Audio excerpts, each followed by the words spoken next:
This week's episode is brought to you by BetterHelp. It would be nice if life came with an owner's manual, something comprehensive we could use as reference and guidance when things start to go haywire. Oh, no problem, we could say. Let me just flip to that section of the owner's manual and see, oh yeah, I'm at fault, better apologize. Or, wait, no, actually I'm the victim here and deserve an apology.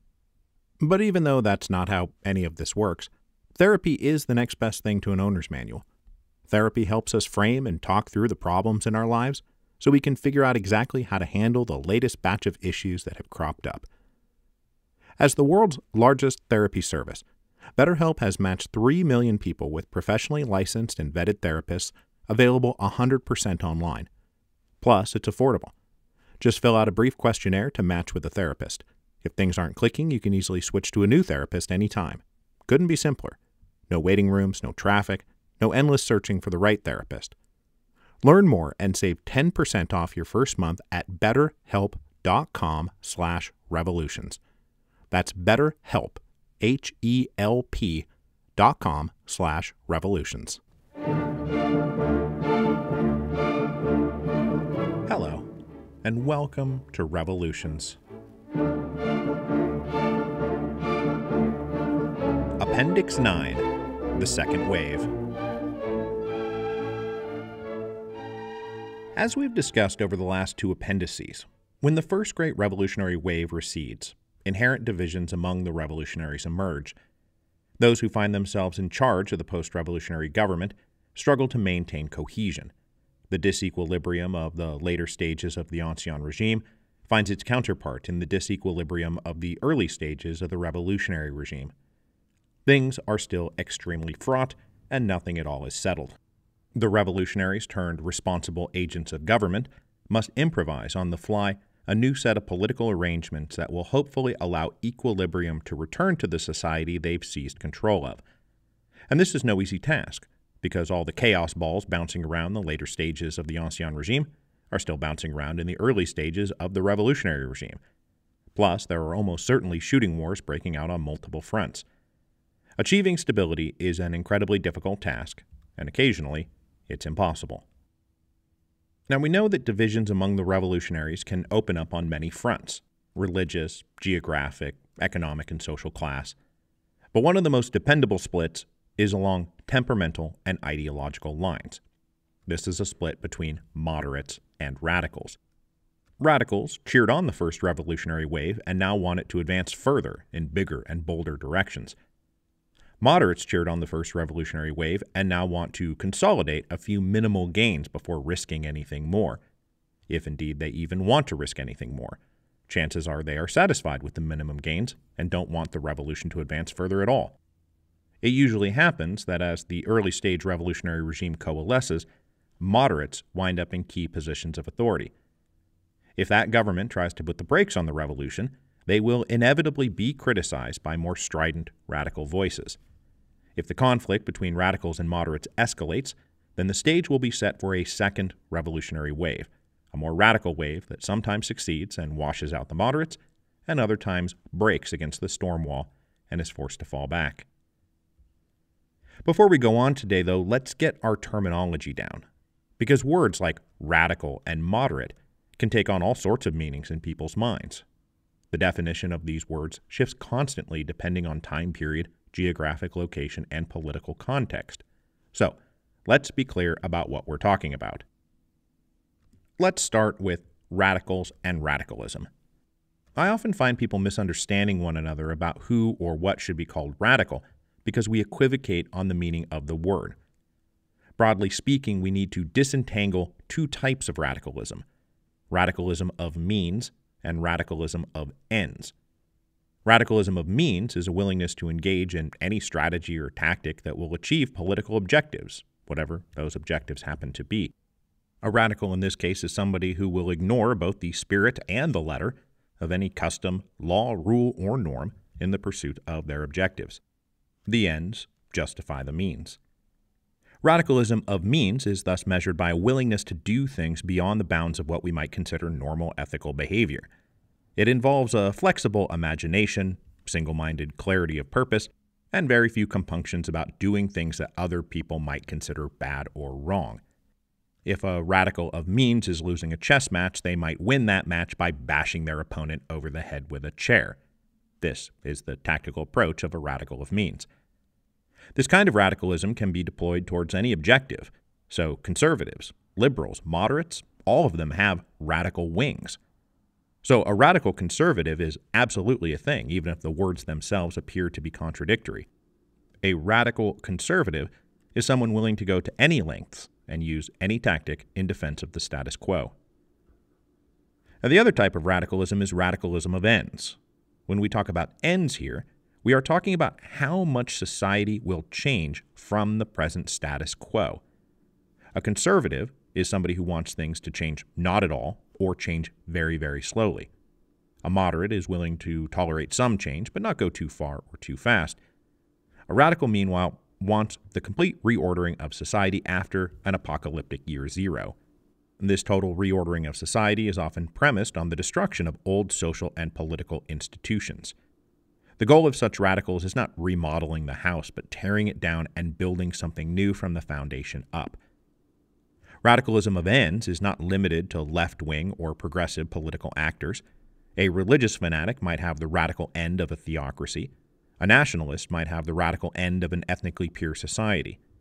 The point being that the radical end involves a great departure from the present status quo and a greater willingness to toss out institutions of that status quo that are seen as irredeemably corrupt. Now, on the other side of our looming confrontation, we have moderates. In contrast to the radical, the moderate is going to limit the scope of their imagination, whether we're talking about means or ends. Moderation of means entails having some kind of mental list of things one won't do. That if one can only remain in power if one does X, and X is too radical a step to contemplate, whether it's assassination, blackmail, or hostage-taking, then the moderate will not do it. They will acknowledge defeat and quit the field. Moderation of ends, meanwhile, entails a cautious imagination about what is possible. Change and reform must happen, but it should not go too far or happen too fast. We must proceed one step at a time. They consider calls by radicals to cut the cord and sprint away from the chains of the past as a reckless risk that will provoke a backlash threatening to undo even moderate revolutionary gains, let alone the great dreams of the radicals. For the moderate, prudence and patience are the watchwords after so much chaos and violence. With these parsed definitions in mind, we can now see that there can exist moderate radicals and radical moderates, which, like the radical conservatives, seems like a contradiction in terms. A moderate radical, though, is somebody who dreams of great social transformation but has limits on what they are willing to do to achieve that grand objective. A radical moderate, meanwhile, is willing to engage in any activity or behavior necessary to ensure the revolution is not handed over to radicals, or anybody who wants to turn the world upside down. When I think about the French Revolution of 1848 and the ministers of the provisional government who deliberately sabotaged the national workshops in order to discredit them and halt further advances on the social front, well, those seem like radical moderates to me. So if we go back and survey the people who come to power after the first revolutionary wave, we typically find ourselves among moderates of ends. This is explainable in part because of where they come from. The first batch of post-revolutionary leaders is typically drawn from the ranks of the old ruling class as we broadly defined it. Educated elites with the money, connections, and standing to have a place in society under the Ancien regime, even if they were not actually holding the levers of power. These leaders then typically come from that breakaway faction of the ruling class we talked about in our early appendices, people who had become so resistant or frustrated with the now former sovereign that they launched a revolution to overthrow them. Before the dust even settles, these are the kinds of people then stepping into positions of post-revolutionary authority because they are the ones closest to the halls of power. To be in such a cohort means one is materially comfortable and probably at least a little bit respectable, even if they had been considered gadflies or nuisances at Ancien regime cocktail parties. Everywhere we look in the first wave of post-revolutionary government, we find such prominent figures who had names and reputations made before the revolution, not by the revolution. For reasons not hard to understand, then, this set of leaders naturally tends to be more limited in their revolutionary goals. They are quite moderate. Certainly, they want to avoid the kind of root and branch destruction contemplated by the radicals. Why? Well, because the old ways weren't all bad for them. So the goal is to reform some broken parts of the system without turning the world upside down, or, worse yet, losing credit with the banks. So moderation of ends prevails inside the committees, assemblies, and ministries now claiming sovereign authority over the realm. Though, it is worth pointing out that even if all these folks are considered moderates because they are moderate of ends, this first batch of quote-unquote moderate leaders have just passed through a period where they were quite radical on the question of means. They have, after all, just come from performing the mental gymnastics necessary to justify a revolutionary power grab. Even an arch-moderate reformer like Francisco Madero was briefly a radical, and doesn't get much more radical than launching an armed revolt against the government. Complicating the situation for our first batch of moderate revolutionary leaders, from the Earl of Essex to Prince Lvov, is that upon taking up their post-revolutionary authority, their time and attention is now split. The issue here is that the revolutionary government must serve two masters, the revolution and Leviathan. The former demands liberty, the latter demands order. Now that they oversee the administration of society, this group must see to it that society is well administered. Many of the functions of the former regime need to be maintained in full: municipal infrastructure, social programs, tax collection, the administration of justice and regulatory agencies, seeing that the entire military apparatus is still functional. The first generation of revolutionary leaders are now tasked with ensuring all that stays functional. This is an especially difficult task given that if the state was functional, there probably would not have been a revolution. So we are invariably talking about a society whose political and economic systems are frustratingly out of sorts.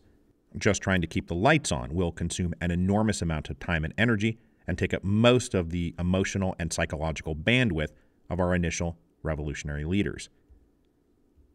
But consumed as they are with trying to keep the lights on, with maintaining order, with serving Leviathan, they also must deliver on the promises made by the revolution.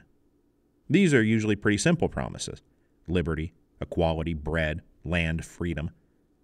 But while it was easy to shout slogans like these to the masses while the Ancien regime was recognized as the great obstacle to all of that, to anything and everything that one might desire, it turns out to be far more difficult to deliver after the obstacle has been removed.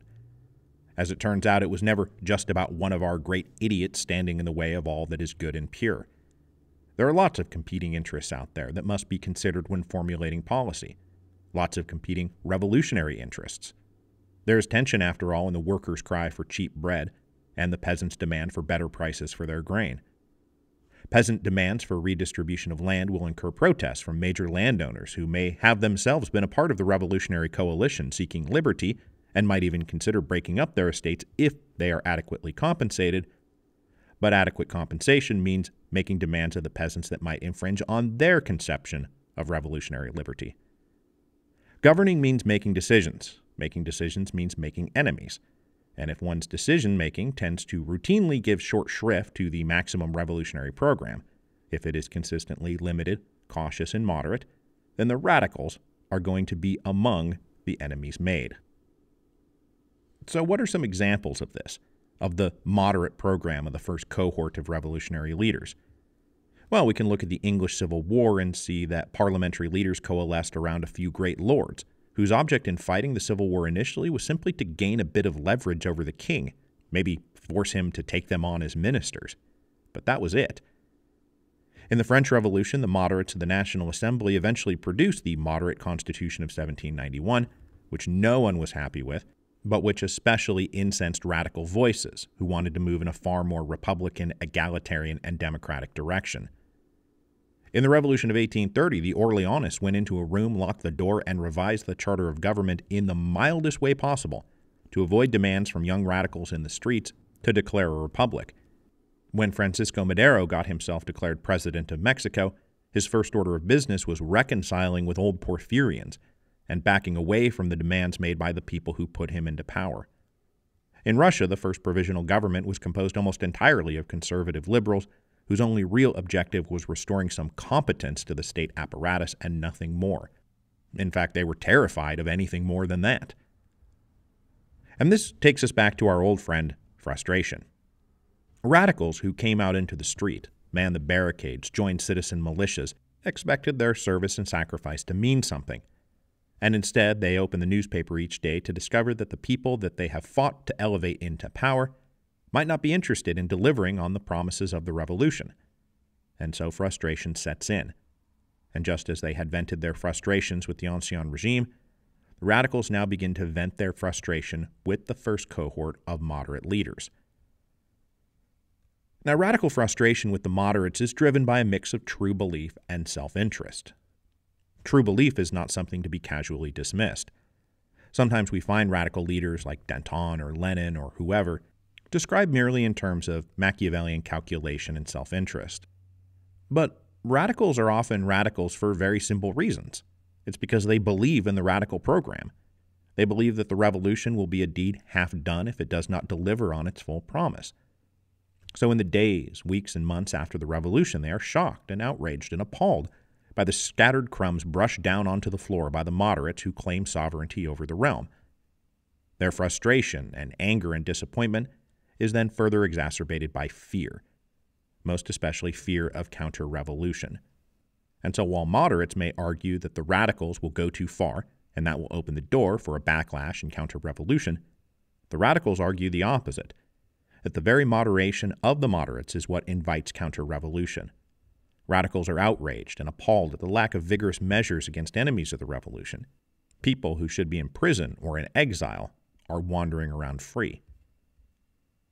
But while we should not ignore the fact that radicals are not just saying things, that they genuinely believe that their larger program could, should, and must be enacted, let's also not kid ourselves about the nature of ambition and self-interest.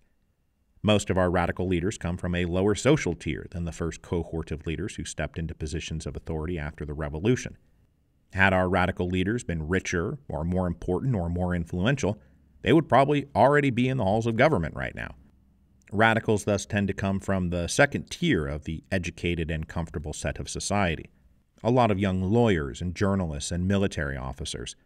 They are passionate strivers who, whether they are fully conscious of it or not, are pursuing their own personal life ambitions as they push, press, and criticize the inadequacy of the moderates. So, it is true belief, yes, but it's also an obvious path to personal power. So the growing chorus of radicals who are opposed to the moderates fall into the classification set of radical radicals. Those who are unfettered by traditional norms of behavior, but who are also pursuing total social, political, and economic transformation. They demand that more radical means be deployed by the revolutionary government to advance the revolution and defend the revolution. They demand sterner, tougher, and more uncompromising revolutionary government. They want to use pressure and intimidation and violence to achieve their goals. And they want to use these radical means in pursuit of radical ends: mass redistribution of land, the nationalization of industry, democratic equality, whatever counts as the radical position in the time and place and context we're talking about. Radicals want to fight against foot draggers and layabouts and corrupt sellouts down at City Hall. They want no more excuses, no more delays. They want the government to deliver on the simple promises of the revolution. And as each new policy, law, or decree falls short of the radical expectations, frustration mounts and factional battle lines become well drawn. As the weeks, months, and sometimes even years pass, the tension and conflict between the moderate government of the first wave and the radical tendencies of the coming second wave ebb and flow, build and recede, until some great moment of truth arrives, which triggers the radical attempt to stage a second revolution. As radical challenges to the moderates mount, the moderates often find themselves caught in a dilemma. The first cohort of moderates often come to power having denounced the coercive tyranny of the former regime, and they promise to respect everyone's political liberties. It's one of the great reasons they went into revolution in the first place. They thus have difficulty cracking down on opponents, even as their opponents get openly belligerent. Moderates are bound by their principles to allow their enemies to operate out in the open and thus allowed the second revolutionary wave to build. So even after the Bolsheviks got caught up in an armed insurrection in July 1917, the response from the provisional government was incredibly mild. Lenin and a few other leaders skipped town, but mostly the Bolsheviks just got left alone. Freedom of speech and thought and the press meant that the Jacobin Club and the Cordelier Club could agitate right out in the open, and moderates in the National Assembly and then subsequent Legislative Assembly were helpless to do anything about it. When Lafayette attempted to arrest Marat for inflammatory speech, public sentiment mostly sided with Marat, and Lafayette was forced to back down. But even if it's not about principle or public opinion, moderates have another incentive to not come down too hard on the radicals. There's an understanding that the radicals are the most committed soldiers in the war against reactionaries and counter-revolution. Radicals are naturally going to be the most dedicated and most committed defenders of the revolution. Moderates can't afford to alienate them too much for fear of losing their shock troops, the people we need to hold the line against counter-revolution because we can't do it ourselves. So as tension builds and builds, there is then another big thing thrown into the mix, and that is that this is often happening in the context of a wartime emergency. As we noted in our last appendices, revolutions bring out all sorts of different wars, both foreign and domestic. And if the war has any sort of ideological dimension, where the very survival of the revolution appears to be at stake, radical demands are going to come with an existential bite. Toleration of counter-revolutionary activity must be met with severe consequences. The enemy is at the gate. For the revolution to survive, the enemy must be destroyed. And when we look back over our revolutions, we often find that just as with the first wave, military debacles often accompany the second wave.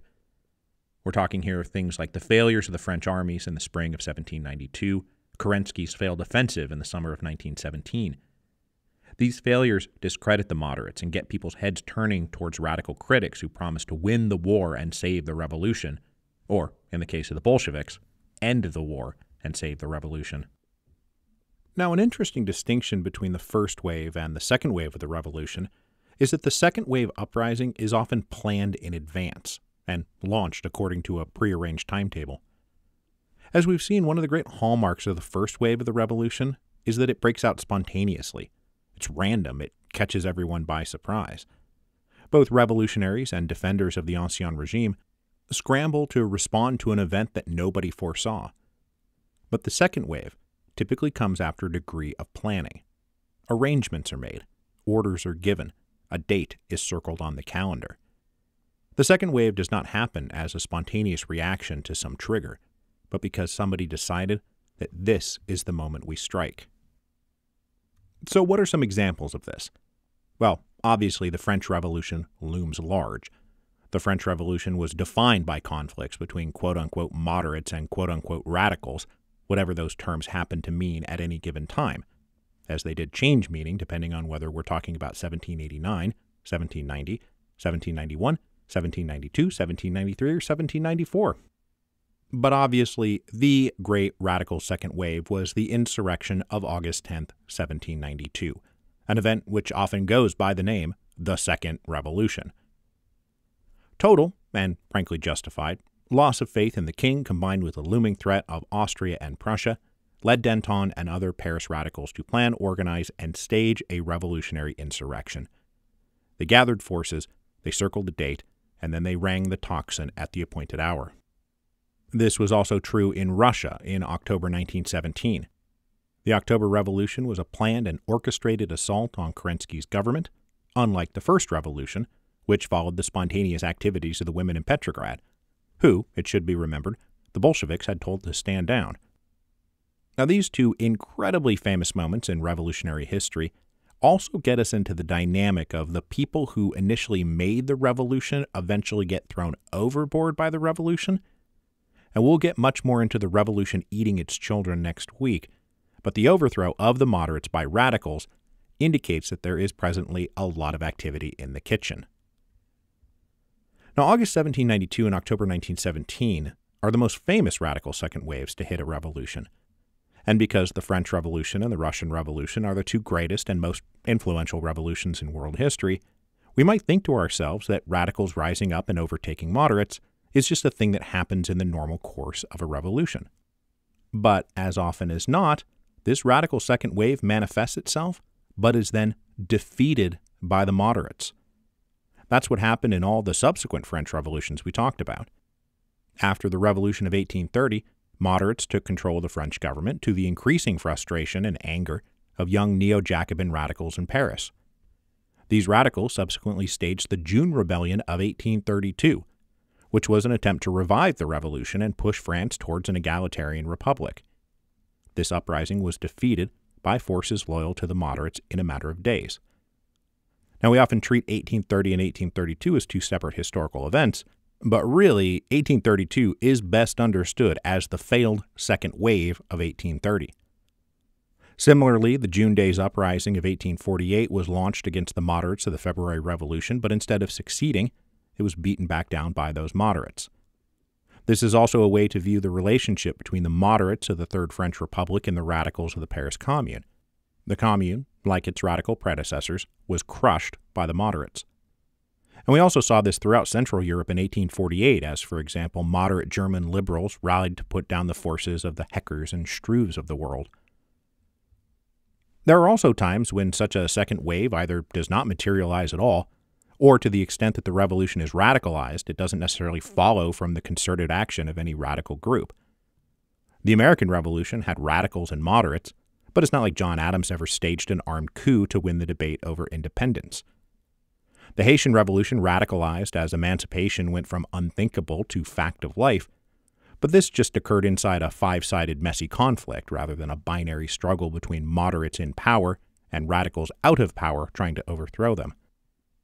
In South America, Simón Bolívar traveled a path from seeking merely Republican independence for Gran Colombia to seeking to overturn the racial caste system and emancipate the slaves, but this did not involve a direct insurrectionary dynamic like August 1792 or October 1917.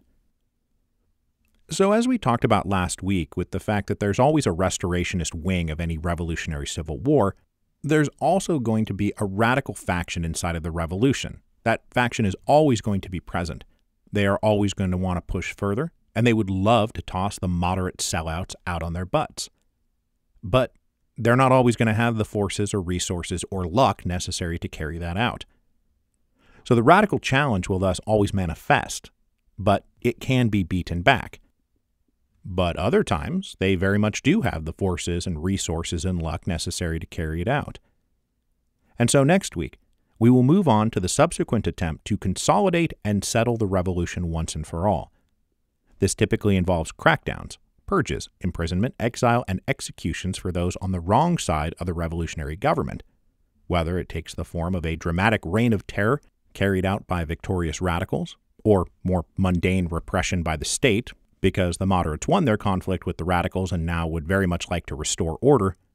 Such top-down violence by the government on the people, or at least some targeted group of the people, inevitably follows. As we discussed in the first appendices, ultimately, the legitimacy of any government rests on its monopoly on violent force, and eventually the revolutionary government is going to have to prove that it has a monopoly on violent force. And it is this late-stage process in any revolutionary event that often takes that revolutionary event to one of the most common results of any revolution, and that is authoritarian dictatorship.